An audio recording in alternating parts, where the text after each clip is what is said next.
நாயுடு நாயக்கர் இளைஞர் அமைப்பு எழுச்சிமிக்க கூட்டம் நமது சொக்கநாதன்பட்டியில் மிக சிறப்பாக நடைபெற்று கொண்டிருக்கிறது.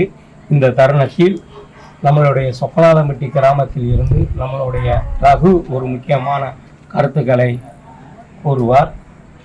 கப்பலூர் கிராமத்தில் ஆரம்ப காலகட்டத்தில் ரிங் ரோடு வர்றதுக்கு முன்னாடி நமது சிலை கப்பலூர் பஸ் ஸ்டாண்டில் அமையப்பட்டிருந்தது.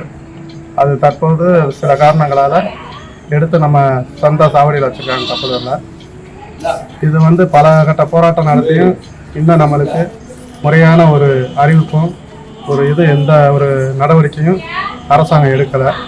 அது சமயம் நமது நாயுடு நாயக்கர் இளைஞரமைப்பு சார்பாக நம்ம PM பாரத் அண்ணன் கடுமையாக முயற்சி செய்து அதுக்குண்டான வழிவகை பண்ணிக்கிட்டு இருக்காங்க. அது வெற்றியடைய என்னோட வாழ்த்துக்கள். அதுக்கு எங்களோட ஊர் சார்பாக அனைத்து சொந்தங்களும் தவறாது இந்த கூட்டத்தில் கலந்துக்கிடுவாங்க. அதுவும் இல்லாமல் திருமங்கலம் பொதுக்கூட்டத்துக்கு எங்கள் ஊரில் இருந்து அனைத்து சொந்தங்களும் இந்த கூட்டத்தில் திரளாக கலந்து கொள்வாங்க. அடுத்து நம்ம அண்ணன் PM பரத் காவல்காரன் என்ற ஒரு மீடியாவை ஓப்பன் பண்ணி ரொம்ப மிக சிறப்பாக கொண்டு போய் கொண்டிருக்கிறார். அதை பற்றி நீங்கள் கொஞ்சம் விரிவான விளக்கம் கொடுக்கணும். இந்த காவல்காரன் அந்த யூடியூப் சேனலை நானும் சப்ஸ்கிரைப் பண்ணியிருக்கேன். அதிலிருந்து வீடியோவை நிறையா நான் பார்த்துருக்கேன். அண்ணன் நம்ம தெலுங்கர் ஒற்றுமைக்காக மிகவும் போராடிட்டு இருக்காங்க.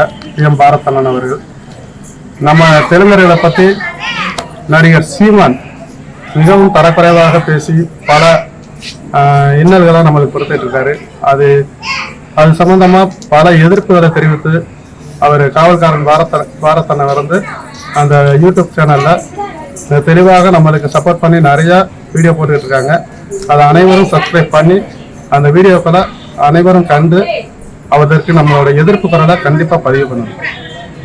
நம்மளுடைய நாயுடு நாயக்கர் இளைஞர் அமைப்பும் நம்மளுடைய சமுதாயத்தின் ஒற்றுமை இப்போ எவ்வாறு இருக்குது அதை பற்றி கொஞ்சம் விரிவான விளக்கங்கள் சொல்லுங்க. நம்மளோட நாயுடு நாயக்கர் இளைஞர் அமைப்பு இப்போ ரீசெண்டாக தான் செயல்பட்டு வந்துட்டு இருக்கு. ஆரம்பத்தில் நம்ம 2010 ஆரம்பித்தோம். இடையில கண்டிப்பாக அது செயல்படாமல் இருந்துச்சு. இப்போ அண்ணன் எழுச்சி மிகுந்து கொண்டு வந்துகிட்டு இருக்காங்க. ஆனால் இப்போ நம்மளோட இனத்தில் பல தலைவர்களாக பிரிந்து கிடக்காங்க. அவங்களெல்லாம் ஒன்றுபட்டால் நம்ம கண்டிப்பாக வெல்வோம். மிக்க நன்றி ராகுல்.